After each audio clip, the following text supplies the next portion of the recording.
మీ మోకాల నొప్పులకు ఎటువంటి సర్జరీ లేకుండా ఎపియాన్ పెయిన్ క్లినిక్ అందిస్తున్న అత్యాధునిక చికిత్స. ఈ గుండె ఆగిపోతే మనిషి చచ్చిపోయినట్టు కదా యాక్చువల్గా. హై క్వాలిటీ తిండి తింటున్నారు, ఎక్సర్సైజ్ లేకపోవడం వల్ల కొలెస్ట్రాల్ పెరిగి షుగర్కి గుండెపోటుకు ఉన్న అనుబంధం ఏముంది? భారతదేశంలో హార్ట్ అటాక్స్ అనే దానికి ప్రధాన కారణం షుగర్ అండి. షుగర్ ఉన్న వాళ్ళల్లో హార్ట్ అటాక్ రిస్క్ చాలా మనలో షుగర్ కానివ్వండి, షుగర్ వల్ల వచ్చే హార్ట్ అటాక్స్ 10 ఏళ్ళు తక్కువ వయసులో వస్తాయి, వస్తే తీవ్రంగా వస్తాయి.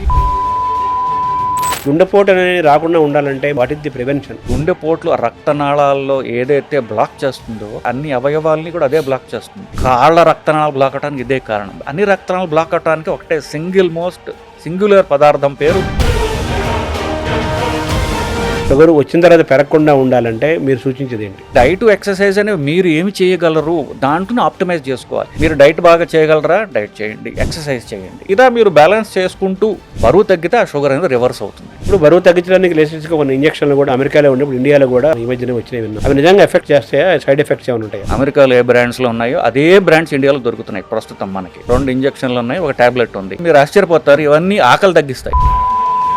ఇప్పుడు కరోనాను మళ్ళీ పెరుగుతున్న నేపథ్యంలో మన గుండె ఆరోగ్యాన్ని దృష్టిలో పెట్టుకొని మనం ఎటువంటి జాగ్రత్తలు తీసుకోవాలి? మొదట ఈసారి వచ్చేటటువంటి కరోనా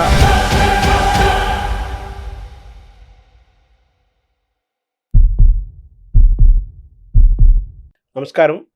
మనతో పాటు డాక్టర్ మువ్వా శ్రీనివాస్ గారు ఉన్నారు. వారు ప్రఖ్యాత ప్రముఖ కార్డియాలజిస్టు. అయితే గుండెకు సంబంధించిన ఆరోగ్య జాగ్రత్తలు చెప్పడమే కాకుండా, అవగాహన కల్పించడమే కాకుండా, అనేక వ్యాధుల పట్ల కూడా ప్రజల్లో అవగాహన కలిగిస్తూ నిత్యము ప్రజల్లో ఓ చైతన్యాన్ని తీసుకొచ్చి ఆరోగ్యంగా ఉండటానికి, ఆరోగ్యం అంటే మానసిక ఆరోగ్యము, శారీరక ఆరోగ్యం పెంచడం కోసం వారంతా కృషి చేస్తున్నారు. ఈరోజు మన డాక్టర్ గారిని అడిగి ముందు గుండెకు సంబంధించిన ఆరోగ్యాన్ని గురించి తెలుసుకునే ప్రయత్నం చేద్దాం. నమస్కారం డాక్టర్ గారు. నమస్కారం శర్మ గారు. ఈ గుండె ఆగిపోతే మనిషి చచ్చిపోయినట్టు కదా యాక్చువల్గా. అవునండి. డెఫినేషన్. గుండె పోటు అనేది చిన్నవాళ్ళకే వస్తుంది, యువకులకు కూడా వస్తుంది. దానికి ఏంటి కారణము? ఈ టెండెన్సీని ఎలా చూడాలి? దీని నుంచి మనం ఎలా ప్రివెన్షన్ ఏమైనా ఉందా? గుండె హార్ట్ అటాక్స్ అనేవి తక్కువ వయసులో రావడం అనేది పూర్తిగా నిజం కాదండి. అది అంటే అంతకుముందు వచ్చేవి, ఇప్పుడు కాస్త ఎక్కువగా తెలుస్తుంది జనాలకి. ఫోన్లోనే వీడియోలు రావడం వల్ల రికార్డ్ ఎక్కువ అవుతుంది. బేసికలీ నిజం చెప్పాలంటే అంతకుముందు కంటే ఇప్పుడు ప్రధానంగా స్మోకింగ్ అనేది చాలా తగ్గిపోయింది. కొంత పైన తరం వాళ్ళు స్మోకింగ్ ఎక్కువ చేసేవాళ్ళు. ఇప్పుడు దానివల్ల గవర్నమెంట్ చెప్పడం వల్ల కానివ్వండి, స్మోకింగ్ చాలా వరకు తగ్గిపోయింది. పెరిగిందల్లా షుగర్ పెరిగింది. ఎందువల్ల? అఫ్కోర్స్ అంటే అంతకుముందు కూడా తక్కువే అనుకొని, ఇప్పుడు ఎక్సర్సైజ్ అనేది పూర్తిగా పోయింది. తిండిలో క్వాలిటీ పెరిగింది. సో హై క్వాలిటీ తిండి తింటున్నారు, ఎక్సర్సైజ్ లేకపోవడం వల్ల కొలెస్ట్రాల్ పెరిగి హార్ట్ అటాక్స్ పెరుగుతున్నాయి. కానీ ఇది పాపులేషన్ పెరిగితే హార్ట్ అటాక్స్ పెరగడం తప్ప తక్కువ వయసులో వాళ్ళకి సడన్గా హార్ట్ అటాక్స్ పెరిగిపోయి అనడం పూర్తిగా కరెక్ట్ కాదు. షుగర్కి గుండెపోటుకు ఉన్న అనుబంధం ఏముంది? భారతదేశంలో హార్ట్ అటాక్స్ అనే దానికి ప్రధాన కారణం షుగరేనండి. షుగర్ ఉన్న వాళ్ళల్లో హార్ట్ అటాక్ రిస్క్ చాలా పెరుగుతుంది. అంతేకాకుండా మనం పాశ్చాత్య దేశాల్లో చూసుకుంటే మనలో షుగర్ కానివ్వండి, షుగర్ వల్ల వచ్చే హార్ట్ అటాక్స్ 10 ఏళ్ళు తక్కువ వయసులో వస్తాయి, వస్తే తీవ్రంగా వస్తాయి. ఆ బ్లాక్స్ కూడా ఎక్కువగా పడుతుంది రక్తనాళాల్లో. సో మిగతా ప్రపంచంలో హార్ట్ అటాక్ క్యాపిటల్ అంటూ ఉందంటే అది ఇండియా. ఇండియాలో కూడా సౌత్ ఇండియా. ఎందుకంటే మనం షుగర్ ఎక్కువ ఉందంటే మన ఆచార వ్యవహారాల వల్ల బేసికలీ. సో షుగర్ పెరగడానికి హార్ట్ అటాక్స్ పెరుగుతున్నాయి. షుగర్ పెరగడానికి ఆచార వ్యవహారాలే కారణం ప్రధానంగా. అంటే ఆచార వ్యవహారాలు అంటే మన ఆహారం పాత్ర కూడా ఉందంటారా? ఇంకా ఏమైనా ఉంది? ఆహారం ప్రధాన పాత్ర అండి. ఎస్పెషల్లీ మన ఆంధ్రదేశం, తమిళనాడు కూడా తీసుకోవచ్చు. 3 పూట్ల రైస్ తినే కల్చర్ మనది. మన తిండిని ప్రోగ్రామ్ చేస్తుంది. మన తిండిలో రైస్ ఎక్కువగా ఉంటుంది. రైస్ ఎక్కువ ఉంటే క్యాలరీస్ ఎక్కువగా ఉంటున్నాయి. దాన్ని ఖర్చు పెట్టడానికి ఎక్సర్సైజ్ మనం చేయడం లేదు. సో బరువు పెరగడం, షుగర్ పెరగడం ఇవన్నీ జరుగుతున్నాయి. సో ప్రధానంగా క్యాలరీస్ ఎక్కువ ఉన్న తిండి తినడం వల్ల షుగర్ నుంచి కొలెస్ట్రాల్ నుండి బ్లాక్ వచ్చి హార్ట్ అటాక్లు వస్తున్నాయి. సో మనం వెనక్కి తీసుకుంటే మన తిండిలో ప్రధానంగా క్యాలరీస్ ఎక్కువ వల్ల హార్ట్ అటాక్స్ వస్తున్నాయి. షుగర్ రాకుండా ఉండాలంటే ఏం చేయాలి? ప్రివెన్షన్. షుగర్ పెరగకుండా ఉండాలంటే ఏం చేయాలి వచ్చిన తర్వాత? షుగర్ ఇప్పుడు మనం దాన్ని వెనక్కి స్టెప్ బై స్టెప్ తీసుకొచ్చాం. చివరికి మన తిండిలో ఎక్కువగా ఉన్న క్యాలరీస్ అని అనుకుంటున్నామండి. సో మన తిండిలో క్యాలరీస్ అనేవి కార్బోహైడ్రేట్స్ అంటారు. వాటిల్లోంచి ప్రధానంగా క్యాలరీస్ వస్తాయి. మనం తినే తిండిలో క్యాలరీస్, కార్బోహైడ్రేట్స్ ఎక్కువ ఉన్న తిండిలు ఏంటంటే రైస్ ఒకటి, 2 చక్కెర అంటే చక్కెర, బెల్లము, స్వీట్స్ అన్ని దానిలోకి వస్తాయి. రైస్, చక్కెర, మూడోది దుంపలు, నాలుగోది పళ్ళు. సో ఈ నాలుగిట్లో ఉండేటటువంటి క్యాలరీస్ ఎక్కువగా తినడం వల్ల 30 తర్వాత శరీరం పెరగడం ఆగిపోతుంది. సో దానికి తిండి అక్కర్లా, కానీ మన తిండి కంటిన్యూ అవుతుంటుంది అట్లాగే అదే మోతాదులో. సో ఎక్కువ క్యాలరీస్ ఏమవుతుంది, ఫ్యాట్ కింద కన్వర్ట్ అయిపోయి అది కొలెస్ట్రాల్ అని పెరుగుతుంటుంది. సో మీరు అడిగిన క్వశ్చన్కి స్పెసిఫిక్గా చెప్పాలి అంటే మనం తినే తిండిలో రైస్ మిగతావి ఎక్కువ తినరు కాబట్టి పళ్ళు కానీ చాలా మంది రోజు తినకపోవచ్చు, షుగర్ ఏదో కొంచెం తినచ్చు, దుంపలు అప్పుడు పెద్దవాళ్ళు ఎక్కువ అప్పుడు తక్కువ తింటారు. సో రైస్ ప్రధానంగా తగ్గించుకుంటే తిండిలో క్యాలరీస్ తగ్గుతాయి. తిండిలో క్యాలరీస్ తగ్గితే షుగర్ తగ్గుతుంది. సో మన జెనెటిక్స్, మన డిఎన్ఏ, మన ఆహారపు అలవాట్లు ఒక్కొక్క ప్రాంతానికి ఒక్కొక్క శీతోష్ణ పరిస్థితులు కానీ జీన్స్ కానీ ఒక్కొక్క ప్రాంతానికి ఒక్కొక్క రకమైన ఆహారాన్ని డిజైన్ చేశారు కదా. సో మనకు కూడా అలా డిజైన్ అవ్వబడిన ఆహారం కదా ఇది. దీన్ని మనం ఇప్పుడు తప్పుగా మనం చూడాలా, ఎలా చెప్పాలి? కరెక్టే. ఇప్పుడు మీరు సాహిత్యాభిమానులు, శ్రీనాథుడు చాటువులు చెప్పాడండి. చిన్న చిన్న రాళ్ళు, చిల్లర దేవుళ్ళు, నాగులేటి నీళ్లు, నాపరాళ్ళు, సజ్జ జొన్న కూళ్ళు, సర్పంబులను తేళ్లు, పలనాటి సీమ పల్లెటూళ్ళు. ఆయన చెప్పింది ఏమిటి, నా పల్నాడులో ఆ రోజులు తినేది సజ్జ జొన్న. సో అది శ్రీనాథుడు 400 ఏళ్ల క్రితం వాడే కదా. సో మన ప్రధానంగా అట్లీస్ట్ ఆయన చెప్పిన ప్రాంతం చూసుకున్నా కూడా సజ్జ జొన్న ఎక్కువ తినేవాళ్ళు. అఫ్కోర్స్ తెలంగాణలో ఇప్పటికీ కూడా రైస్ కంటే పల్లెటూళ్ళలో చూసుకుంటే జొన్నలు ఎక్కువ తింటుంటారు. ఫస్ట్ ఎక్కువ ప్రధానంగా ప్రజలు తినేది సజ్జలు, జొన్నలు ఇట్లాంటివి తినేవాళ్ళు. కొంచెం చదువుకున్న వాళ్ళు, అప్పర్ క్లాస్ వాళ్ళు రైస్ తినడంతో అది ఫ్యాషన్ అయిపోయింది. సో రైస్ తినడం ఫ్యాషన్ లాగా అయిపోయి రైస్ ఎక్కువగా పెరిగిపోతూ వచ్చింది. ప్లస్ మనకి మనది రెండు సార్లు తినే కల్చర్. ఈ బ్రిటిష్ వాళ్ళు వచ్చి బ్రేక్ఫాస్ట్ అనేది ఇంట్రడ్యూస్ చేశాడు. సో 3 సార్లు తినడం అదొక ఫ్యాషన్ అయిపోయింది. ఆ ఫ్యాషన్ లో రైస్ తినడం అంటే ఇప్పుడు ఇడ్లీలు కానివ్వండి ఇవన్నీ కూడా రైస్ ప్రధానంగా చేసేవి రిలేటెడ్. సో 2 సార్లు తినే జొన్నలు పోయి 2 సార్లు రైస్ వచ్చి అది 3 సార్లు రైస్ అయిపోయింది. సో ఈ కల్చర్ మనం డిజైన్ చేసుకుంది కాదు, మనం డిజైన్ చేసుకుంది మనం కల్చరల్ ఫ్యాషన్ బట్టి పోయి ట్రెడిషనల్ తిండి మారిపోయి గత 300-400 ఏళ్ళుగా ఈ రైస్ ప్రధానమైనటువంటి తిండిగా రూపాంతరం చెందింది బేసికల్. దానివల్ల ఇప్పుడు ఈ అధిక బరువు, షుగరు పెరిగి హార్ట్ అటాక్లు పెరుగుతున్నాయి తప్ప మన ట్రెడిషనల్ తిండి మనం మానేసాం, వదిలేసాం. అందువల్ల ఇది వస్తుంది అనేది నా అభిప్రాయం. మళ్ళీ గ్రీన్ రెవల్యూషన్ వచ్చిన తర్వాత ఈ మన ప్రాంతంలో రైసు, నార్త్ ప్రాంతంలో గోధుమలు, ఈ రెండు పెరిగినాయి గ్రీన్ రెవల్యూషన్లో భాగంగా. ఈ పెరిగిన తర్వాతనే షుగర్లు ఇవన్నీ పెరుగుతున్నాయి అని అంటున్నారు. సో మనదైన ఆహారం మళ్ళీ మనం తిరిగితే ఇప్పుడు మీరు చెప్పినట్టుగా సజ్జలు, జొన్నలు, రాగులు, ఆరికలు, కొర్రలు ఇటువంటి ఆహారం ఒకప్పుడు తినేవాళ్ళము కొన్ని వందల సంవత్సరాల క్రితము. 50 ఏళ్ళ క్రితం కూడా చాలా ప్రాంతాల్లో, పల్నాడు ప్రాంతాల్లో, చాలా ప్రాంతాల్లో, రాయలసీమలో, తెలంగాణలో 40 ఏళ్ళ క్రితం కూడా తిన్నారు. ఆ ఆహారం మళ్ళీ మనం ఆహారాన్ని కానీ దాంట్లోకి వెళితే మళ్ళీ మన ఆరోగ్యాన్ని తిరిగి తెచ్చుకోవచ్చు అని అనొచ్చా మీ మాటల ద్వారా? నిస్సంశయంగా అండి. ఎట్లా అనుమానం లేకుండా మన ట్రెడిషనల్ అంటే ఇప్పుడు కాదు, మనం మీరు చెప్పినట్టుగా మన ట్రెడిషనల్ తిండికి మనం పోగలిగితే మనకున్న జాడ్యాలన్నీ పోతాయి అనేది నా అభిప్రాయం అండి. ఇప్పుడున్న నేపథ్యంలో లైఫ్ స్టైల్ డిసీజెస్ అంటున్నారు. ఎగ్జాక్ట్. మనం ఏ డిసీజ్ టచ్ చేసినా దానంటే లైఫ్ స్టైల్కి లింక్ చేస్తున్నారు కదా. అవును. ఇప్పుడు ఈ మారిన క్రమంలో లైఫ్ స్టైల్ని మనం మార్చుకోవటం సాధ్యమా? ఇటువంటి వాతావరణంలో కూడా మన ఆరోగ్యాన్ని ఎలా కాపాడుకోవాలి? సో దానికి ఒకటే ఎగ్జాంపుల్ చెప్తానండి. ఇప్పుడు నేను చాలా బిజీ, నేను కార్పొరేట్లో పనిచేస్తుంటా, మేనేజర్ని లేదా నేను డాక్టర్ని కావచ్చు, ఎవరైనా సరే నేను ఎంత బిజీగా ఉన్నానంటే పొద్దున 6 నుంచి రాత్రి 11 బిజీగా ఉన్నా. అందువల్ల హార్ట్ అటాక్ వచ్చిందంటే నాకు అర్థం లేదు కదా. సో మీరు ఏం పని చేసినా చివరికి మీరు ఆరోగ్యం పాడు చేసుకున్నంతగా ఉంటే ఆ పని మీకు హానికరం. బిజీగా ఉండొద్దు నేను చెప్పట్లా, పని తగ్గించుకోవాలని కూడా నేను చెప్పట్లా. మీరు ఎంత బిజీగా మీ స్కెడ్యూల్ మీరు పెట్టుకుంటారో ఆ స్కెడ్యూల్లో 1 గంట మీరు ఎక్సర్సైజ్ పెట్టుకోకపోతే మీకు మీరు హాని చేసుకుంటున్నారు కదా. మీరు ఆరోగ్యంగా ఉంటే మీ పని ఇంకా బాగా చేయగలరు. సో మీకు పని చేయడానికి బాగా ఎఫిషియెంట్గా ఉండడానికి భాగంగా మీ బాడీని కాపాడుకోవడం కూడా మీ ఎఫిషియన్సీలో భాగం. అది పెద్ద పెద్ద పొజిషన్స్లో ఉన్న వాళ్ళకైతే వాళ్ళ ఆరోగ్యం ప్రజలకు ఉపయోగం కాబట్టి వాళ్ళ చుట్టూ ఉన్న టీము వాళ్ళకి సంవత్సరాలు పరీక్షలు చేయడం, వాళ్ళకి బలవంతంగా ఎక్సర్సైజులు చేస్తుంటారు. అలాగే if you want to be busy or if you think you are efficient, మీరు నేను ఎఫిషియంట్ అనుకుంటే దానిలో బాగా ఎక్సర్సైజ్ ఉండాలి. అంటే ఫిజికల్ ఫిట్ బాడీలో ఫిట్ మైండ్ ఉంటుంది కాబట్టి.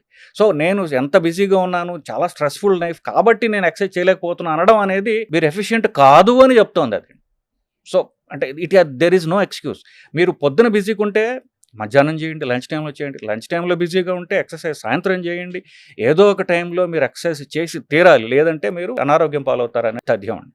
షుగర్లు రాకుండా ఉండాలంటే శాశ్వతంగా షుగర్ వచ్చిన తర్వాత పెరగకుండా ఉండాలంటే మీరు సూచించేది ఏంటి? సింపుల్ లెక్క అండి. బేసిక్గా మనం తినే తిండిలో క్యాలరీస్ ఎక్కువ ఉంటున్నాయి. ఆ క్యాలరీస్ ఖర్చు పెట్టలేకపోతున్నాం మనం. ఇప్పుడు డైట్ అంటాం, మన అందరం ఇప్పుడు మాట్లాడేది రైస్ ఆపేయాలని చెప్తున్నాం. ఈ అలవాట్ల వల్ల ఇప్పుడు అన్నప్రాసం చేసేది అన్నం అంటున్నాం. అన్నప్రాసం 1 సంవత్సరం వయసులో చేస్తారు. 40 ఏళ్ళకో 50 ఏళ్ళకో నాలాంటి డాక్టర్ అవ్వచ్చు, అన్నం మానేయమంటే వాళ్ళకి కష్టం కావచ్చు, అందరూ ఆపలేకపోవచ్చు కూడా. సో ఈ డైట్ ఎక్సర్సైజ్ అనేవి మీరు ఏమి చేయగలరు, దాంట్లో ఆప్టిమైజ్ చేసుకోవాలి.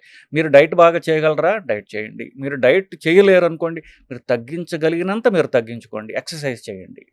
సో ఈ 2 బ్యాలెన్స్ చేసుకుంటూ మనం బరువు తగ్గాలి.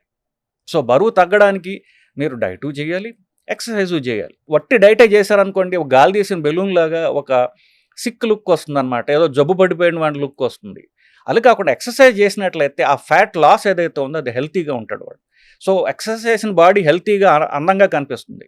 ఒట్టి డైట్ చేసిన వాడికి జబ్బు వచ్చినా కూడా చూడండి అలా గాలి తీసిన బెలూన్లాగా అయిపోతాడు, చూసారు అలా. సో మీరు ఈ డైట్ని చేసుకుంటూ, మీరు డైట్ చేయడం కష్టమైతే కనీసం ఎక్సర్సైజ్ చేసుకుంటూ, ఎక్సర్సైజ్ చేయడం కష్టమైతే డైట్ ఎక్కువ చేసుకుంటూ, ఇలా మీరు బ్యాలెన్స్ చేసుకుంటూ బరువు తగ్గితే ఆ షుగర్ అనేది రివర్స్ అవుతుందండి. ఇప్పుడు మన డయాబెటీస్ అనేటటువంటి జబ్బులో 95% రివర్సిబుల్ అండి. 95% టైప్ 2 డయాబెటీస్ అంటారు. అంటే అది అధిక బరువు వల్ల వచ్చింది, అది జెనెటిక్గా వచ్చింది కాదు. So 95% reversible. ఇప్పుడు ఎవరెవరైతే డయాబెటీస్ రివర్స్ చేస్తాము అని అడ్వర్టైజ్ చేసుకుంటున్నారో చెప్తున్నారో వాళ్ళందరూ చివరికి ఎఫెక్టివ్గా చేసేది బరువు తగ్గించడమే. సో మీరు బరువు తగ్గించగలిగితే డిసీజ్ రివర్స్ అయిపోతుంది. ఇప్పుడు బరువు తగ్గించడానికి లేటెస్ట్గా కొన్ని ఇంజక్షన్లు కూడా మొత్తం అమెరికాలో ఉండే, ఇప్పుడు ఇండియాలో కూడా ఈ మధ్యనే వచ్చినాయి విన్నాం.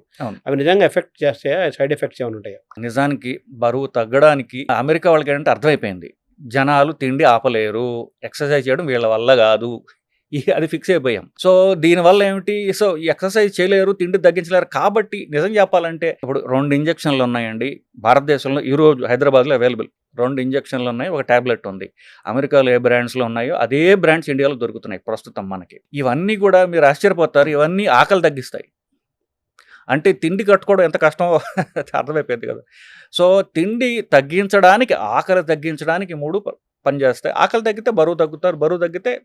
కానీ ఇవి డెఫినెట్లీ సైంటిఫికల్లీ ప్రూవెన్ ఎఫెక్టివ్ అండి, దీనిలో అనుమానం లేదు.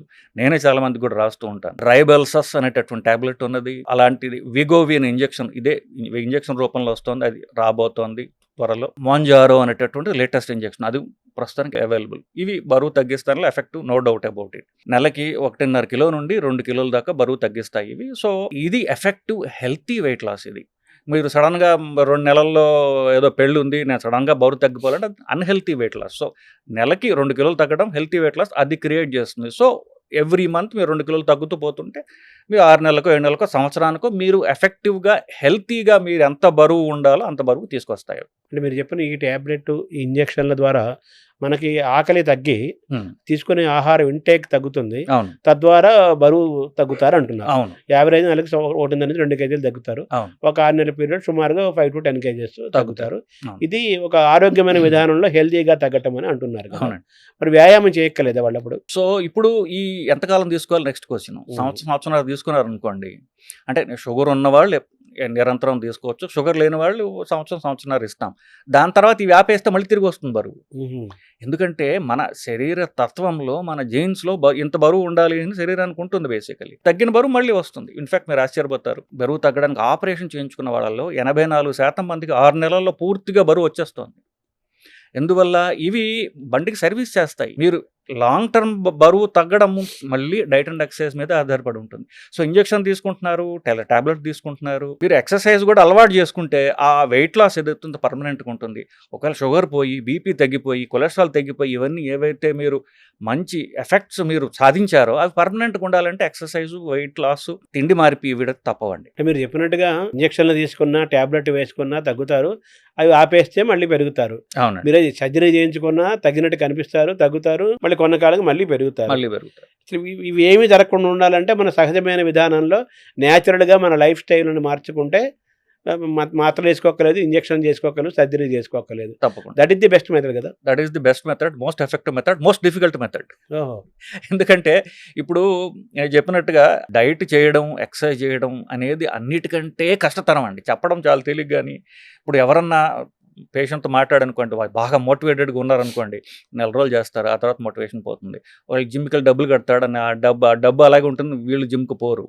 సో డైట్ ఎక్సర్సైజ్ అనేది మన యాటిట్యూడ్, మన ఆలోచన విధానం ఉంది చూసారా, అది కొంచెం బద్ధకంతో నిండి ఉన్నటువంటి ఆలోచన. బేసికల్ మనుషులందరూ అలాగే ఉంటారు. అది లాంగ్ టర్మ్ చేసుకోవడం అనేది యాక్చువల్ ఛాలెంజ్. శరీరాన్ని, మన మనస్సుని కాదని నేను లాంగ్ టర్మ్ ఎక్సర్సైజ్ చేస్తాను అని అలవాటు చేసుకోవడం, దాన్ని ఎంజాయ్ చేయాలి బేసికల్. అప్పుడు లాంగ్ టర్మ్ చేయలేరు కదా. ఇప్పుడు డైట్ మార్పిడి చేసాము, అది ఎంజాయ్ చేయలేకపోతే వాళ్ళు లాంగ్ టర్మ్ డైట్ చేయలేరు. ఇన్ఫ్యాక్ట్ 80% డైట్స్ అన్నీ ఫెయిల్ అవుతాయి. ఎవరెవరు డైట్ గురువులు ఉన్నారో అన్ని ఫెయిల్యూర్ డైట్లే. ఎందువల్ల? మనిషికి ఇష్టమైనది పర్మనెంట్గా తింటాడు, నువ్వు అన్నం మానేసి అంటాడు, వాడికి అన్నం ఇష్టం, వాడు 2 నెలల కంటే మానలేడు. రకరకాల డైట్లు కూడా it has to be tailored to the person. వాళ్ళ ఇష్టాలతోటి మనం వర్క్ చేసుకుంటూ నీకు ఇష్టమైనవన్నీ తిను, రైస్ లేకుండా తిను అని చెప్పాను, వాడి క్లారిటీ వస్తుంది. ఓహో, మనస్సు ఈ విల్ నాట్ ఫీల్ డిప్రైవ్డ్, అప్పుడు లాంగ్ టర్మ్ చేయగలడు. సో ఈ కెన్ డైట్ ఎక్సర్సైజ్ కంటిన్యూస్గా చేసుకోగలరు. మీరు చెప్పినట్టు రైస్ తక్కువ తగ్గించుకుంటే సరిపోదా, పూర్తిగా మానేయాలంటారు? యాక్చువల్గా పూర్తిగా మానేస్తే మంచిదండి. బట్ వాళ్ళకి బాగా అలవాటు ఉన్నట్లయితే కనుక ఎంతవరకు తక్కువ తినగలిగితే, ఇప్పుడు రైస్ మానేసి ఇప్పుడు ప్రత్యామ్నాయం ఏం తినాలి అని బేసిక్లీ. సో ఆకలిగా ఉన్నట్లయితే ఎక్కువ కాలం చేయలేరు కదా. సో ప్రధానంగా మెయిన్ ఫంక్షన్ ఏంటంటే, వాళ్ళ main principle of weight loss is ఆకలిగా ఉండాల్సిన అవసరం లేదు. కష్టపడి మీరు సఫరింగ్లోకి పోతే ఎక్కువ కాలం చేయలేరు బేసిక్లీ. సో ఆకలిగా ఉండకుండా మీరేం తినాలి, రైస్ లేకుండా మీరేం తినాలి. రైస్ మీకు బాగా అలవాటు, ఆపుకోలేరు. ఆ రైస్ ఎంత తక్కువ తక్కువ, దాంతో పాటుగా మీరేం తింటారు, దాంతోపాటు కీన్వా తింటారా, గోధుమ తింటారా, జొన్నలు తింటారా, మీకు మీ ఇష్టాలు బట్టి మీరు దాన్ని మార్చుకోవచ్చు. సో అది పర్మనెంట్గా చేయగలరు. అంటే ఆకలిని తీర్చుకుంటూ అపటైట్ని బ్యాలెన్స్ మెయింటైన్ చేసుకుంటూ, ఎగ్జాక్ట్లీ అలాగే మనం నీరసం రాకుండా ఎనర్జెటిక్గా ఉంటూ, ఎగ్జాక్ట్లీ 4 తాలూకు యొక్క అభిరుచులని, ఆస్వాదాన్ని కూడా అనుభవిస్తూ ఆహారం డిజైన్ చేసుకోవడం అనేది ఛాలెంజ్. అది ఛాలెంజ్, అది ఇండివిజువలైజ్డ్. అందుకని నా దగ్గరకు వచ్చేసారు, సార్ మీకు డైట్ షీట్ ఇవ్వండి అంటారు.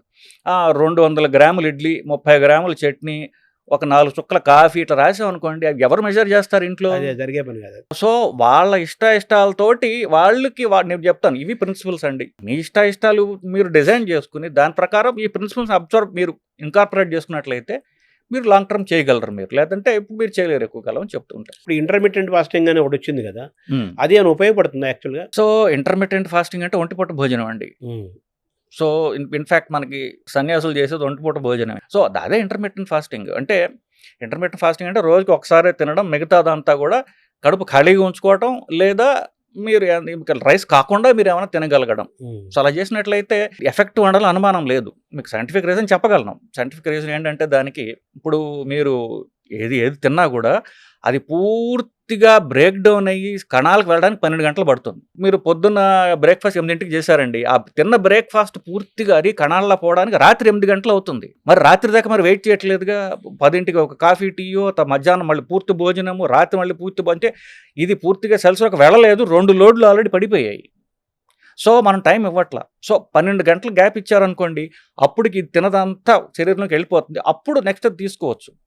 ఈ 12 గంటల కంటే ఎక్కువ మీరు గ్యాప్ ఇచ్చారనుకోండి, అప్పుడు శరీరంలో, రక్తంలో క్యాలరీస్ లేవు. అదేం చేస్తుంది, ఉన్న ఫ్యాట్ కరిగించుకుంటుంది. అప్పుడు బరువు తగ్గుతారు మీరు. సో ఇది సైంటిఫిక్ ప్రిన్సిపల్ బేసిక్లీ ఇంటర్మీడియట్ ఫాస్టింగ్కి. సో 12 గంటలు మీరు పొట్ట ఖాళీగా ఉంచగలిగితే, రాత్రి 8ంటికి తిన్నారు మీరు, 12 గంటలు పొద్దున్న 8 దాకా ఏం తినరు, బ్రేక్ఫాస్ట్ డ్రాప్ చేశారనుకోండి, అప్పుడు మీ ఫ్యాట్ కరగడం స్టార్ట్ అవుతుంది. సో బ్రేక్ఫాస్ట్ ఆపేయడమే ఇంటర్మిటెంట్ ఫాస్టింగ్. అయితే ఇప్పుడు ఆహారం తీసుకోకపోతే గ్యాస్ ఫామ్ అవుతుంది అంటారు కొంతమంది, దాన్ని ఎలా చూడాలి? సో ఇప్పుడు నేను బ్రేక్ఫాస్ట్ ఆపేసేయండి, ఇది ఇంటర్మీడియట్ ఫాస్టింగ్. ఇంటర్మీడియట్ ఫాస్టింగ్ అనేది సైంటిఫిక్ టర్మ్, చాలా మందికి మాట. సో బ్రేక్ఫాస్ట్ ఆపేయడం ప్రాక్టికలీ. ఇప్పుడు ఇది ఒక చిన్నప్పటి నుంచి ఒక 40-50 ఏళ్ళు ఎంత వాళ్ళ వయసు బట్టి అది అలవాటైనటువంటిది. పొట్టకి పొద్దున 8ంటికి లోడ్ పట్టడం అనేది దానికి అలవాటు అయిపోయింది. సో అది వేయలేదు అనుకోండి, అది గోల పెడుతుంది. అవసరం కొద్ది కాదు, అలవాటు బట్టి. సో అలవాట్లు మనకు హానికరం అయినప్పుడు అలవాట్లు మార్చుకోవాలి కదా. సో అది కొంతకాలం, 1 నెలలో 2 నెలల్లో మీ అలవాట్లు బట్టి అది కొంచెం మొరాయిస్తుంది, కానీ దానికి మంచిది కాబట్టి మనం చేసి తీరాలి. సో గ్యాస్ పట్టడం, ఉబ్బరంగా ఉండడం, ఇట్లాంటివన్నీ కూడా మెల్లగా సర్దుకుంటాయి. బేసిక్గా మన శరీరానికి మనం ఏది అలవాటు చేస్తే మెల్లగా దానికి అలవాటయ్యే ఒక సులక్షణం ఉంది. సరే, చెడు చెప్పారు మీరు, మంచి కూడా ఉంది కదా. మన శరీరానికి మనం ఏది అలవాటు చేస్తే అది ఆటోమేటిక్గా అలవాటు అయిపోతుంది. అది కాబట్టి ఆ ప్రాక్టీస్లో మనం నార్మల్సీకి వచ్చేస్తాం విత్ నో టైం. అవును. That's positive sign. సో ఇప్పుడు షుగర్ రాకుండా ఉండాలంటే మీరు సూచించే ఆహారం ఏమైనా ఉందా? సో షుగరు రాకుండా ఉండాలంటే మీ బరువు చూసుకుంటూ ఉండండి. మీ బరువు అనేది మీ హైట్ బట్టి ఉంటుందండి. 30 వయసు దాకా జనరలీ కొంతవరకు ఏదో ఒక రూపంలో కాస్త శరీరం గ్రోత్ అంటూ జరుగుతూ ఉంటుంది. దాని తర్వాత గ్రోత్ పూర్తిగా ఆగిపోతుంది. అక్కడి నుంచి బరువు పెరగడం మొదలెడతారు. సో మీ హైట్ మీరు మెజర్ చేసుకొని దాన్ని సెంటీమీటర్స్లోకి మార్చుకొని, ఫర్ ఎగ్జాంపుల్ 5 ఫీట్ ఎవరన్నా హైట్ ఉన్నారనుకోండి, వాళ్ళు 150 సెంటీమీటర్లకి వస్తుంది. సో 150లో 100 తీసేయండి, 50 మిగిలింది. సో 5 ఫీట్ ఉన్నవాళ్ళు 50 కిలోలు ఉండాలి ఐడియల్గా. సో మీ హైట్, ఇది సింపుల్ లెక్క, కాంప్లెక్స్ లెక్కలు ఉన్నాయి, సింపుల్గా జనాలు చెప్పడం అర్థం అవ్వడానికి. మీ హైట్ బట్టి మీ వెయిట్ ఉంటుంది. మీ హైట్ని సెంటీమీటర్స్లో చూసుకుని దానిలో 100 తీసేస్తే మిగిలేది మీ ఐడియల్ వెయిట్. ఆ వెయిట్కి దరిదాపుగా అటు ఇటు మీరు మెయింటైన్ చేసుకుంటున్నా కూడా మీరు బరువు పెరగరు. అది మెయింటైన్ చేయగలిగితే షుగర్ రాదు. ఇప్పుడు అది ఏజ్ని బట్టి కూడా మారదా ఆ వెయిట్? అన్ని ఏజ్లకి 100 తగ్గించడమేనా? సో ఏజ్ ఇప్పుడు 30 ఏళ్ల వాడికి రూపంలో 60 ఏళ్ల వాడికి రూపంలో తేడా ఏంటంటే 30 ఏళ్ళ వాడు సన్నగా ఉంటాడు, 60 ఏళ్ళ వాడు లావుగా ఉంటాడు. ఎందువల్లంటే 30 ఏళ్ల తర్వాత మెటబాలిజం స్టార్ట్స్ ఫెయిలింగ్. మెటబాలిజం తగ్గిపోతూ ఉంటుంది. సంవత్సరానికి 1% వాళ్ళ లంగ్ కెపాసిటీ, వాళ్ళ మజిల్ కెపాసిటీ తగ్గిపోతూ ఉంటుంది. అది న్యాచురల్. ఇంకా అంటే నేచర్కి మనతో అవసరం లేదు. అంటే 60 ఏళ్ళకి మీరు చెప్పిన 30% తగ్గిపోతుందా? 30% తగ్గిపోతుంది. అంటే సంవత్సరం పర్సెంట్ అంటే 1% తగ్గిపోతూ పోతుంది. వాడు 90 ఏళ్ళు జీవిస్తే 60% తగ్గిపోతుంది. అందుకనే ఎల్డర్లీ వాళ్ళకు వీక్గా ఎందుకుంటారు? ఇప్పుడు 30 ఏళ్ల వాడి కంటే 60 ఏళ్ల వాడు బలం తక్కువ ఎందుకుంటాడు, లావు ఎందుకు ఎక్కువగా ఉంటాడు? అన్నిటికీ ఒకటే ఆన్సరు, మీ మెటబాలిజం ఫెయిల్ అవుతోంది. ఫెయిల్ అవ్వకుండా చూసుకోవడానికి వ్యాయామం ఒకటే మార్గము. ఫెయిల్ అవ్వాలని లేదు. ఫెయిల్ న్యాచురల్గా అవ్వచ్చు. మీరు మజిల్ కండ బలం మజిల్ స్ట్రెంగ్త్ మీరు మెయింటైన్ చేసుకుంటే మీ మెటబాలిజం అనేది 30 ఏళ్లకు ఉన్న మెటబాలిజం 60 ఏళ్ళకి మీరు మెయింటైన్ చేయగలరు. అదే 90 ఏళ్ళు కూడా మెయింటైన్ చేయగలరు, if provided you maintain muscle strength. Muscle strength పెంచుకోవాలంటే ఎక్సర్సైజ్ ఒకటే భాగమా? ఎక్సర్సైజ్ మాత్రమే పనికొస్తుంది. మనిషి యొక్క బరువు ద్వారా కొలెస్ట్రాల్, షుగర్ ఇవన్నీ లింక్ గుండెపోట్లు చెప్పారు కదా. సన్నగా ఉంటారు, మామూలు ఐడియల్ వెయిట్ అనిపిస్తారు, చాలా లీన్గా ఉంటారు, మామూలుగా ఉంటారు. షుగర్ పేషెంట్లు, హార్ట్ పేషెంట్లు అలాంటి వాళ్ళు కూడా చాలా ఎక్కువ మంది ఉన్నారు కదా, దాన్ని ఎలా చూడాలి? మన భారతదేశంలో ఒక రకమైనటువంటి స్పెషల్ పాపులేషన్ ఉన్నారండి. వాళ్ళని ఏమంటే లీన్ డయాబెటిక్స్ అంటారు. ఇప్పుడు నేను ఇందాక చెప్పాను, షుగర్ వ్యాధిగ్రస్తుల్లో 95% మంది టైప్ 2 డయాబెటీస్ వాళ్ళు బరువు పెరగడం వల్ల వచ్చారు అని చెప్పేసి. ఇంకొక 5% ఉన్నారు చూసారా, వాళ్ళలో కొంత శాతం 2% ఎవరంటే లీన్ డయాబెటిక్స్ అంటారు. ఇది భారతదేశంలో ఎక్కువ, ఎస్పెషల్ సౌత్ ఇండియాలో ఎక్కువ. అంటే సన్నగా ఉంటాడు వాడు, కానీ అవయవాల చుట్టూ ఫ్యాట్ ఎక్కువ ఉంటుంది, విజరల్ ఫ్యాట్. అంటే వాడు సన్నగా ఉంటాడు, పొట్ట మాత్రం ఎంత ఉంటుంది. అంటే ఏంటి, అవయవాల చుట్టూ ఫ్యాట్ ఎక్కువ ఉంది, దానివల్ల షుగర్ వస్తుంది వాళ్ళకి. సో వీళ్ళకి కూడా ఫ్యాట్ తగ్గడానికి చేసే ఎక్సర్సైజెస్ ఏవైతే ఉన్నాయో అవి చేసుకున్నట్లయితే పొట్ట చుట్టూ ఉండే ఫ్యాట్ కూడా పోతుంది. వాళ్ళు అంటే పొట్ట చుట్టూ ఉండే అవయవాల చుట్టూ ఉండే ఫ్యాట్ బొజ్జ అది పోతుంది. పోతే షుగర్ రివర్స్ అవుతుంది. కడుపు చుట్టూ ఫ్యాట్ ఉండి పొట్ట ఎక్కువ ఉంటే సన్నగా, మిగతా ఆకృతి సన్నగా ఉంటుంది, పొట్ట దగ్గర ఎక్కువగా ఉంటుంది కాబట్టి అంటున్నారు. ఈ ఏం లేకుండా వాడు మామూలు చాలా మంది సన్నగా ఉండేవాళ్ళు, మామూలుగా ఉండేవాళ్ళు కూడా చాలా మంది ఉన్నారు షుగర్ పేషెంట్స్. వీళ్ళందరినీ లీన్ డయాబెటిక్స్ అంటామండి. వీళ్ళలో లీన్గా ఉండి పొట్ట కూడా లేకుండా డయాబెటీస్ ఉందంటే అది స్ట్రాంగ్ జీన్స్ వల్ల ఉంటే అవకాశం ఉన్నది. ఇప్పుడు దీంట్లో 90% కామన్ కాబట్టి 90% గురించి మాట్లాడుతున్నాం. ఇంకొక 5% ఏంటంటే మనకి జీన్స్ స్ట్రాంగ్గా ఉంటాయి. ఇప్పుడు 60 ఏళ్ళకి తాతగారికి షుగర్ వచ్చింది, కొడుక్కి 40 ఏళ్ళకి షుగర్ వస్తుంది, మనవడికి 30 ఏళ్ళకే వస్తుంది. తండ్రికి షుగర్ ఉన్నట్లయితే తర్వాత తరం కొడుకులకి, ఎస్పెషల్లీ కొడుకులు అంటే తండ్రికి షుగర్ ఉన్నట్లయితే తర్వాత సంతానానికి 5 రెట్లు షుగర్ వచ్చే రిస్క్ ఎక్కువ ఉంటుంది. సో మీరు చెప్పింది చాలా సబ్ కేటగిరీ, వాళ్ళకి స్ట్రాంగ్ జెనెటిక్ టెండెన్సీ ఉన్నప్పుడు ఇలా వస్తుంది. కొలెస్ట్రాల్ పాత్ర కూడా అంతేనా? షుగర్ ఉంటే షుగర్ నుంచి కొలెస్ట్రాల్ వస్తూ ఉంటుంది. కానీ కొలెస్ట్రాల్ ఇండిపెండెంట్గా రావచ్చు, ఒట్టి కొలెస్ట్రాల్ రావచ్చు. కానీ షుగర్ వల్ల కామన్గా షుగర్ వల్ల కొలెస్ట్రాల్ పెరుగుతూ ఉంటుంది. గుండెపోట్లు అనేది మనం ప్రారంభంలో అనుకున్నాం. గుండెపోటు అనేది రాకుండా ఉండాలంటే మనం ఎటువంటి ఆహారం తీసుకోవాలి? ఇప్పుడు వాట్ ఇస్ ది ప్రివెన్షన్? గుండెపోటు ఎందుకంటున్నామంటే గుండెపోటు వల్ల ప్రాణాలు పోతాయని. బట్ అది గుండెపోట్లు రక్తనాళాల్లో ఏదైతే బ్లాక్ చేస్తుందో శరీరంలో అన్ని రక్తనాళాలని అన్ని అవయవాల్ని కూడా అదే బ్లాక్ చేస్తుంది. ఫర్ ఎగ్జాంపుల్ గుండెపోటుకి ఏదైతే కారణమో పక్షవాతానికి అదే కారణం, అలాగే కాళ్ళ రక్తనాళాలు బ్లాక్ అవడానికి ఇదే కారణం. అన్ని రక్తనాళాలు బ్లాక్ అవడానికి ఒకటే సింగులర్ పదార్థం పేరు LDL.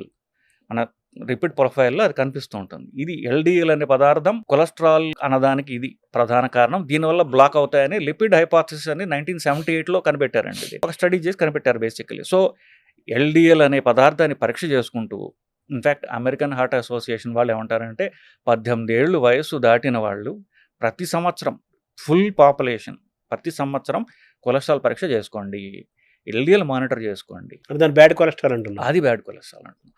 అది మీరు ఒక కంట కనిపెడుతూ దాన్ని మీరు 120 కంటే తక్కువ మెయింటైన్ చేసుకుంటూ మీరు ఎక్సర్సైజ్ చేయండి, డైట్ చేయండి, మీరు ఏం కావాలంటే అది చేసుకోండి. అది చేసుకుని 120 కంటే దాటకుండా చూసుకుంటే మీకు హార్ట్ అటాక్ మీకు రాదు. సో బ్యాడ్ కొలెస్ట్రాల్ రాకుండా తగ్గించుకుంటూ పెరగకుండా చూసుకోవడం ముఖ్యమన్నారు. గుడ్ కొలెస్ట్రాల్ పెంచుకోవడం కూడా ఇంపార్టెంట్ కదా. గుడ్ కొలెస్ట్రాల్ పెరిగితే బ్యాడ్ కొలెస్ట్రాల్ అది చాలా వరకు బ్యాలెన్స్ చేస్తుందండి. ఆ గుడ్ కొలెస్ట్రాల్ పెరగటం ఎలా అనేది ప్రధాన అంశం. ఇప్పుడు గుడ్ కొలెస్ట్రాల్ పెరగడానికి ఎక్సర్సైజ్ చాలా ఉపయోగపడుతుంది. అంటే ఎస్పెషల్లీ లాంగ్ డిస్టెన్స్, అంటే ఎక్కువ దూరం నడవడం, ఎక్కువ దూరం సైకిల్ తొక్కడం, ఎండ్యూరెన్స్ స్పోర్ట్స్, వీటి వల్ల ఎల్డిఎల్ పెరుగుతుంది. కొన్ని రకాలైన ఫుడ్స్ తినడం ద్వారా గుడ్ కొలెస్ట్రాల్ పెరుగుతుంది.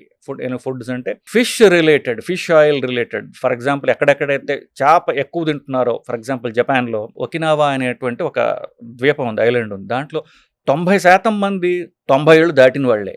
సో వాళ్ళలో స్టడీ చేశారు ఒకటి, ఎందుకు ఇక్కడ ఎక్కువ కాలం బతుకుతున్నారు అని. వాళ్ళు ఏం చేసి వాళ్ళ పరీక్ష చేయగా ఏం తెలిసింది, వాళ్ళ ఎక్కువ ఫిష్ తింటున్నారు అని చెప్పేసి. ఫిష్ ఆయిల్లోంచి గుడ్ కొలెస్ట్రాల్ పెరిగే సబ్స్టెన్స్ వస్తాయి. కొన్ని స్టడీస్ చేశారు, అన్ప్రూవన్ చాలా చిన్న స్టడీస్ ఏంటంటే వెల్లుల్లిలో కూడా ఎల్డిఎల్ హెచ్డిఎల్ అనేటువంటి గుడ్ కొలెస్ట్రాల్ పెరిగే గుణం ఉన్నది అని చెప్పేసి. సోలోమన్ ఏదో ఒక చేప అంటారు. సోలమన్ చేప.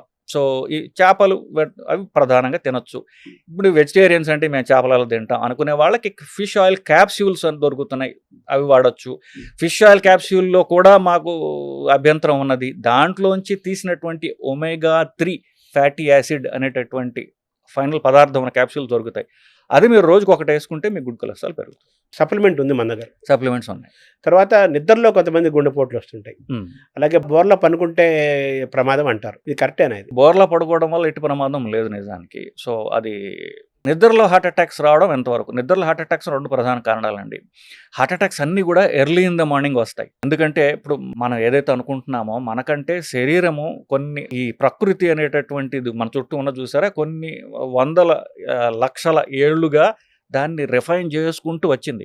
సో మనం మన గుండె కొట్టట్లేదు కదా. సో శరీరానికి ఇంటెలిజెన్స్ ఏం చేస్తుందంటే పొద్దున్న 6ంటికి వీళ్ళు నిద్ర లేపాలి కాబట్టి పొద్దున్న 3-4ంటికి బీపీ పెరగడం స్టార్ట్ అవుతుంది. ఆ బీపీ పెరగడంలో భాగంగా ఒక్కొక్కసారి హార్ట్ అటాక్ రిస్క్ వస్తుంది. ఎందుకు, బీపీ ఆల్రెడీ అధికంగా ఉన్న వాళ్ళకి, ఆల్రెడీ కొలెస్ట్రాల్ ఉన్న వాళ్ళకి ఆ బీపీ పెరగడంతో ఎర్లీ మార్నింగ్ అనేది సడన్గా హార్ట్ అటాక్స్ వస్తుంటాయి. So heart attacks early morning రావడం అనేది, పక్షవాతాలు ఎర్లీ మార్నింగ్ రావడం అనేది ఇది చాలా కామన్. దానికి సైంటిఫిక్గా ఇవి ఉన్నాయి. ఇంకొకటి కొన్ని జెనెటిక్ హార్ట్ జబ్బులు ఉంటాయి, అవి కూడా అర్ధరాత్రి వస్తాయి, ఎర్లీ మార్నింగ్. అవి అర్ధరాత్రి నిద్రలో వచ్చే హార్ట్ అటాక్స్ వచ్చి అవి జెనెటిక్గా వచ్చినటువంటి జబ్బులు అవి. కానీ ప్రధానంగా హార్ట్ అటాక్స్ పక్షవాత ఎర్లీ మార్నింగ్ రావడానికి కారణం early morning rise of BP basically. So already BP ఎక్కువ ఉందనుకోండి, ఇంకా పెరిగి హార్ట్ అటాక్ వస్తుంది. సో బీపీ కనుక మనం కంట్రోల్ చేసుకుంటూ ఉంటే, ఎస్పెషల్లీ నైట్ బీపీ తక్కువ ఉన్నట్లయితే ఎర్లీ మార్నింగ్ హార్ట్ అటాక్స్ పక్షవాతాలు మనం నివారించవచ్చు. అంటే కొలెస్ట్రాల్ కూడా నైట్ టైం ఎక్కువ వర్క్ చేస్తుంటుంది అంట, అది కరెక్ట్ అండి? కొంతవరకు కరెక్ట్ అండి. అది కొలెస్ట్రాల్ అనేది రాత్రిపూట తయారవుతుంది లివర్లో, కాబట్టి కొలెస్ట్రాల్ టాబ్లెట్ రాత్రి ఇస్తారు. సో మామూలుగా ఇచ్చే కొలెస్ట్రాల్ టాబ్లెట్లు అంటే పాత కొలెస్ట్రాల్ టాబ్లెట్లు రాత్రి ఇవ్వమని చెప్పేవాళ్ళం. కొత్తవి అయితే ఎప్పుడు తీసుకున్నా పర్వాలేదు అంటే, ఎందుకంటే రోజంతా పనిచేస్తుంది కాబట్టి. బట్ ఐడియల్లీ ఇప్పటికీ కూడా కొలెస్ట్రాల్ టాబ్లెట్ నైట్ తీసుకోండి అనడానికి కారణం మీరు చెప్పిన పాయింట్. సరే, పొద్దున్న మనం నిద్ర లేచిన వెంటనే తెల్లారుజామున వస్తుంటాయి, సడన్ గా కొంతమంది గుండెపోట్లు వస్తాయి. సరే, కొంతమంది గుండెపోటు రాకపోయినా కానీ మనం కొంచెం నివారణ చేసుకోవాలి అంటే పొద్దున్న లేచిన వెంటనే మనం ఇమీడియట్ గా ఏం చేయాలి, ఏం చేయకూడదు? ఇప్పుడు గుండెపోటు రావడానికి కారణాలు ఎప్పుడు ఒకటే ఉంటాయండి, షుగరు, బీపీ, కొలెస్ట్రాల్ ఇట్లాంటివి, స్మోకింగ్. వీటిని కంట్రోల్ చేసుకుంటే గుండెపోటు రిస్క్ తగ్గుతుంది బేసికలీ. కానీ మీరు చెప్పిన పాయింట్, మీరు స్పెసిఫిక్ క్వశ్చన్ అడిగారు కాబట్టి, ఇప్పుడు చాలా మంది ఏం చేస్తారంటే వాళ్ళకి ఎర్లీ మార్నింగ్ టాయిలెట్ వస్తుంది, టాయిలెట్ వస్తే అదే నిద్రలో లేచి టాయిలెట్కి వెళ్తారు, అదే సగం నిద్రలోనే మూత్రం కానివ్వండి మల విసర్జన చేస్తూ ఉంటారు బేసికలీ. ఇప్పుడు మూత్ర విసర్జన ఎస్పెషల్లీ చేసినప్పుడు ఫుల్ బ్లాడర్ ఉంటుంది నైట్, అది సడన్గా ప్రెషర్ తగ్గడం వల్ల బీపీ తగ్గుతుంది. సో బీపీ తగ్గి కళ్ళుతిరిగి పడిపోతుంటారు, కళ్ళుతిరిగి పడిపోయి కాంప్లికేషన్లు వస్తూ ఉంటాయి. బాత్రూంలో పడిపోయాడు, లో బీపీ రావడం వల్ల. సో చిన్న చిట్టగా ఏంటంటే, ఏ వయసు వాళ్ళైనా సరే మీరు మంచం నుంచి లేచినప్పుడు వెంటనే ఫస్ట్ నుంచోకుండా ఒక్క అర నిమిషమో మంచం మీద కూర్చోండి, మీరు బ్యాలెన్స్గా ఉన్నారా ఏమిటో చూసుకోండి, చూసుకుని నుంచుని మళ్ళీ చూడండి. సో నేను am I fit to walk first, మీరు అంతా బాగుంది అనుకున్నప్పుడే మీరు బాత్రూమ్కి వెళ్ళండి. నేను పెద్దవాళ్ళ గురించి మాట్లాడట్లా, నా మిత్రుడు ఒక కార్డియాలజిస్ట్, ఒక 40 ఉంటాయేమో, సో అతను ఇలాగే సడన్ పొద్దున 5ంటికి టాయిలెట్కి వెళ్ళాడు, కళ్ళు తిరిగి పడిపోయి బుర్ర దెబ్బ తగిలి కుట్లు వేసుకోవాల్సిన పరిస్థితి వచ్చింది. So simple method. సో మీరు లేచినప్పుడు ఒక్క క్షణం కూర్చోండి, అంతా బాగుందంటే నుంచుని ఒక క్షణం ఆగండి, అప్పుడు నడవండి. టాయిలెట్కి వెళ్ళేటప్పుడు కూర్చుని వెళ్ళడం సేఫ్. ఇప్పుడు ఆల్రెడీ బీపీ తక్కువ ఉంటుంది, రాత్రి యూరినేషన్ ఇంకా తగ్గిపోయింది అనుకోండి, కళ్ళు తిరిగి పడతారు. సో కూర్చుని ఉంటే యువర్ సేఫర్. ఇప్పుడు కరోనాను మళ్ళీ పెరుగుతున్న నేపథ్యంలో మన గుండె ఆరోగ్యాన్ని దృష్టిలో పెట్టుకొని మనం ఎటువంటి జాగ్రత్తలు తీసుకోవాలి? మొదట ఈసారి వచ్చేటటువంటి కరోనా అంత ప్రమాదకరమైన ప్రాణాంతకమైన కరోనా కాదు. బట్ స్టిల్ మనకి రాకుండా ఉండాలంటే మాస్క్ వేసుకోండి. ఇన్ఫాక్ట్ గవర్నమెంట్ రెగ్యులేషన్ మాస్క్ కూడా అక్కర్లేదు అంటున్నాయి. కానీ ఎవరైతే దగ్గుతున్నారో తుమ్ముతున్నారో వాళ్ళకి కాస్త దూరంగా ఉండండి. మీకు జ్వరం వచ్చినట్లయితే మిమ్మల్ని మీరు మిగతా వాళ్ళకి దూరంగా ఉంచుకోండి. ఎస్పెషల్లీ పెద్దవాళ్ళు ఇంట్లో ఉండొచ్చు, పేషెంట్స్ ఇంట్లో ఉండొచ్చు. ఆ 2 రోజులు కాస్త మాస్క్ అయినా వేసుకోండి. ఈ మాత్రం చేస్తే మీకు కరోనా రాకుండా మీరు కాపాడుకోగలరు. ఫస్ట్ డేంజరస్ వైరస్ కాదు కాబట్టి మనకి రాకుండా చూసుకోవడానికి, మన నుంచి ఇంకొకరికి పోకుండా ఉండడానికి మాస్క్ ఒకటే సరండి. ఇప్పుడు షుగర్ పేషెంట్లు, బీపీ పేషెంట్లు ఇలాంటి వాళ్ళు ఇంకొంచెం కేర్ఫుల్గా ఉండాలి కదా. షుగర్ బీపీ వల్ల మిగతా ప్రాబ్లమ్స్, గుండె, కిడ్నీ, బ్రెయిన్ ఇట్లాంటి ప్రాబ్లమ్స్ వచ్చిన వాళ్ళు మాత్రం, ఎందుకంటే వాళ్ళు జాగ్రత్తగా ఉండాలి. షుగర్ ఇట్ సెల్ఫ్ మీరు చెప్పినట్టుగా కొంతవరకు మన రోగ నిరోధక శక్తిని తగ్గిస్తుంది, ఎస్పెషల్లీ అన్కంట్రోల్డ్ షుగర్. సో వీళ్ళు తుమ్ములు దగ్గులు వాళ్ళకి దూరంగా ఉండండి. సో ఎస్పెషల్లీ మీరు క్లోజ్డ్ స్పేసెస్, ఒక లిఫ్టో, ఒక కారో, ఒక బస్సో, ట్రైనో ఉన్నప్పుడు అంతా అది ఒక ఏసీ పెట్టిలాగా ఉంటుంది. అది ఆ పెట్టిలో తుమ్ములు దగ్గులు నడుస్తూ ఉంటాయి. మన వాళ్ళకి మనం నోటికి అడ్డం పెట్టుకోవాలన్న అంగిత జ్ఞానం ఉండదు, అందరూ మొహల మీద దగ్గుతుంటారు. వాళ్ళని ఆపలేము, మనకి మనం ప్రొటెక్ట్ చేసుకోవాలి. సో ఈ రోగ నిరోధక తక్కువ ఎవరైతే ఉంది అనుకుంటున్నారో, రిస్క్ ఫ్యాక్టర్స్ ఉన్న వాళ్ళు మీరు మాస్క్ వేసుకోవడం ద్వారా మిమ్మల్ని మీరు కాపాడుకోగలరు. థ్యాంక్ యూ డాక్టర్ గారు. చాలా క్లుప్తంగా, చాలా సరళంగా అందరికి అర్థమయ్యేటట్టు చాలా విషయాలు చెప్పారు. ఇంకొక సందర్భంలో వేరే టాపిక్స్ మాట్లాడదాం. చాలా థ్యాంక్ యూ డాక్టర్ గారు. నమస్కారం.